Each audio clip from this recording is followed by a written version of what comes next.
This is the guiding prayer sent to us by Silent Unity for preparation for this year's World Day of Prayer. If you'd like to close your eyes and take a deep breath, I'll read this for you. Breathing into prayer, I am in awe of the unbound Spirit, the infinite presence within and around me.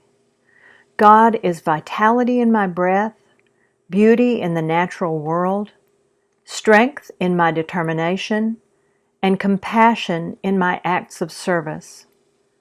I recognize God in the spaciousness of the universe, as well as in my limitless dreams. Let me set my sight beyond where I have seen before, into the vast reality of divine power and presence.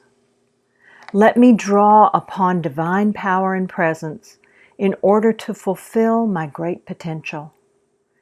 In the harmony of prayer, my heart beats to the rhythm of God.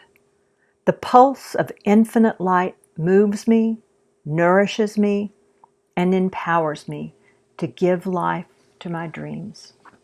And so it is.